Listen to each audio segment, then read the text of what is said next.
So for this video, I just made a list of a couple of things that typical teachers do that we all know. That I think it's kind of weird. I think the very first thing is, and this is kind of like a meme, but teachers overshare in their personal life.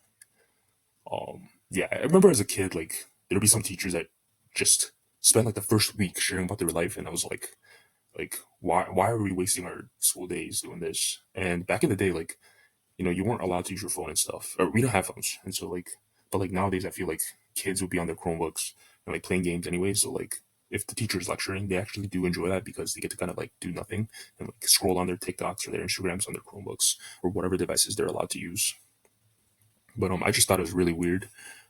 Like I don't want to really know anything about this, person, and sometimes they just give out too much detail.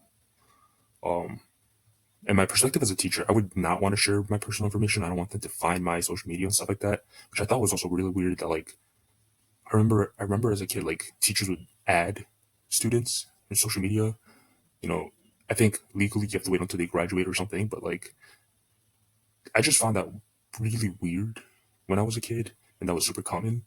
And I think now era, it's even weirder, and like kids are probably like trying to trace you down or like snipe a teacher's social media account and try to find something like weird, which does happen often. So yeah, just like what would you want to expose yourself to the students? It's like just imagine your students being like the most um mischievous, like evil little gremlins that are trying to like ruin your life. And I feel like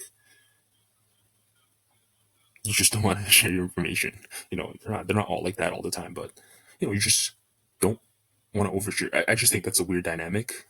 Um, Also, sharing less keeps you interesting to the students. They want to know more about you. You can kind of like drop some mom or dad lore and like give some cool, interesting story, and like you can really play off and like give them a different kind of sense of uh learning about another person. Make sure it's more controlled, and you're not just like word vomiting something, and like it's organized. You're planning on. You're thinking about how the students are going to pick up information, in all aspects. So, two, it's yelling to control the classroom. So, I do not like to yell. I'm an introverted person. Um, and and actually, ironically, I think teachers like you don't need to be extroverted. I think that's a stereotype.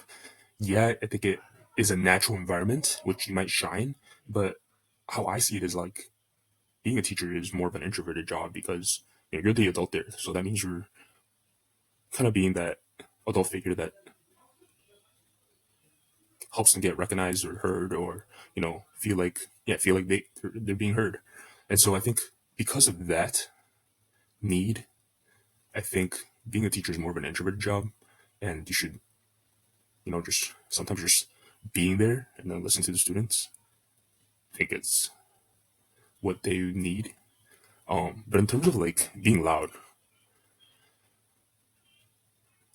like or you want to stress yourself out, like one of the like a common I mean, I don't know about the older teachers, but I think the younger teachers kind of follow up with like similar meme culture, so like rage baiting, and the students will try to rage bait you, and like you just can't raise your voice. You can't be like a stereotypical teacher you see on like cartoons where like they pull a prank and then they have steam coming out of their ears. You know, yelling does not work. They're gonna get a little. The class clowns are gonna get a little like kick out of you if you get triggered easily. I personally kept my volume really quiet, and like one thing which may or may not be ethical, but like it works for like younger kids for sure. But like break their paradigms. Like don't be a teacher where you're like, oh, I have to keep structure, I have to keep order. I'm gonna shout whenever you do something wrong. But why not be the teacher that tells you if you don't want to learn, go to that side of the room. I'm only going to speak loud enough for this corner to hear, and then you'll be surprised how many students will actively choose to come to that little corner to listen to the directions. So I thought that was really cool, where you can do like you can be unique and have creative solutions rather than like get rage baited and like yell at the students. Because second of all, like that would just raise my cortisol, and I'm like, oh, I'm not gonna deal with this. Which I even tell the kids sometimes, like I know you're rage baiting me, but like I'm good, bro. And then like they're just like, all right. And so yeah, like if you are one of those teachers that do yell, like just save your voice, like yeah, just um actually while I am on that topic, I just want to talk about like um there's some teachers that are just so loud. Like I almost went deaf. So my suspicion is that my students cannot hear my voice sometimes because I speak in regular volume. But also the teachers are yelling in their ears and they're slowly going deaf because the teacher meetings, like when we sit in the same table, like I have to like plug my ears just to like not go deaf. Let's see. Okay, so we're gonna go into the more pedagogical part. So like actual into teaching. I think it's just weird that like some teachers are against retakes. I think it's disingenuous to what we are striving to do as an educator. I believe that it's about creating lifelong learners or people. We equipped curiosity, right? We guide curiosity, but if you don't allow for retakes, you're limiting your um skill set, or you're in a way rewarding maximum or 100% retrieval ability. I think over fixates, no, over it outweighs in terms of significance. Like let me restate that. I think it can misdirect the students that retrieval is the most important element, which is not. I think application is the most important, or something that's a little bit more um, a derivative of the original information, where they're making some kind of um, input. So, um, but then again, I do still believe that like I just want to talk about like some tenured teachers or like teachers that have been teaching for a long time with like very traditional beliefs that like you have to memorize things and spend hours doing that. I think um yeah, that's a whole nother issue. But the second thing is homework. I think I honestly do not think homework is useful.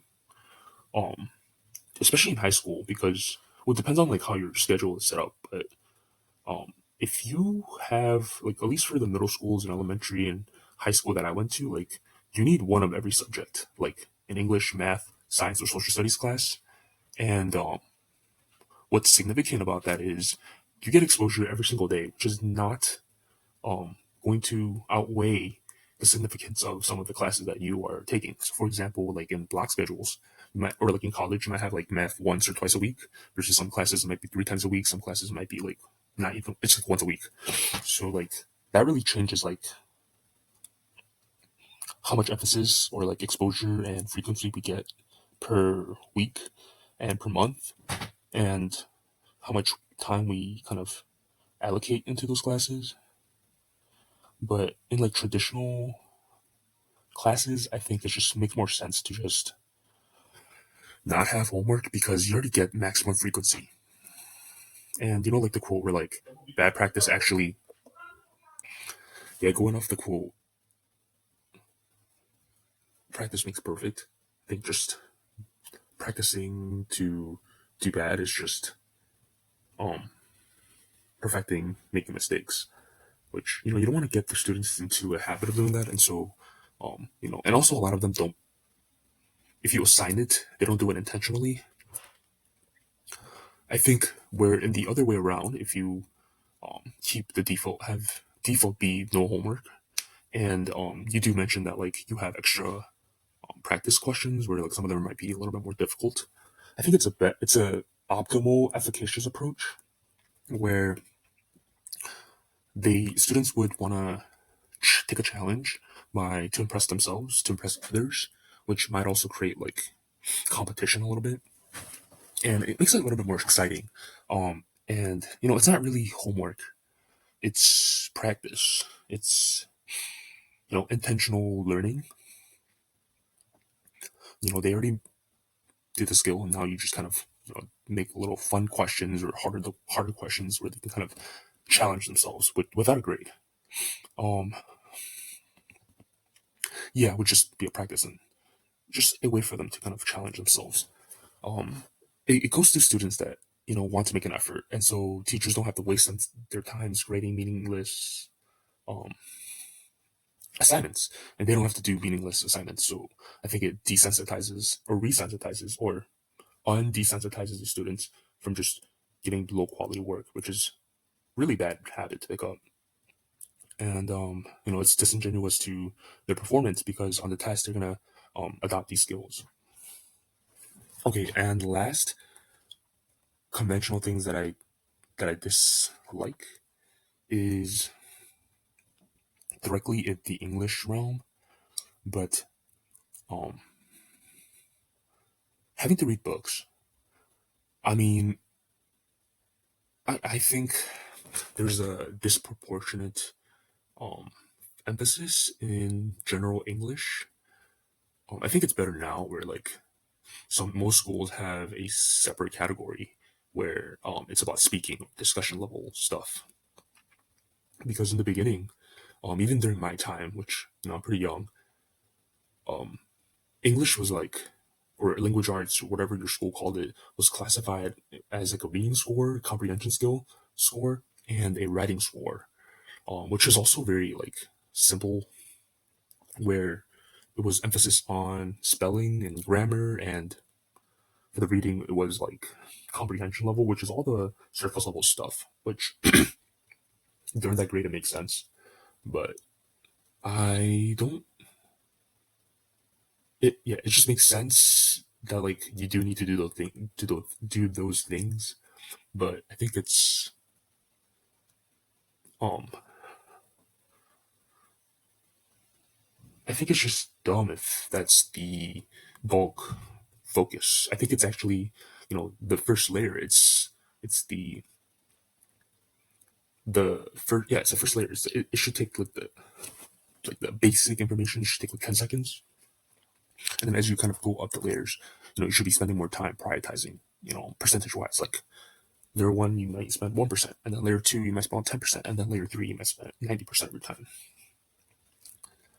Um, but I personally don't understand why there is that emphasis or lack of emphasis. I think discussion and speaking is actually or should be at least 50%. In terms of writing, I mean, I would prefer if it was 100%, where reading is just more supplementary, where you do the delivery emphasis of the comprehension of the knowledge. So I think traditionally it was based stemmed off comprehension, and then on comprehension, you would read about the material, like the different types of books. On the writing side, it was like summaries, with emphasis of grammar and stuff like that. And then for speaking, a lot of the times I don't think most of education or in language arts or English had speaking, but yeah,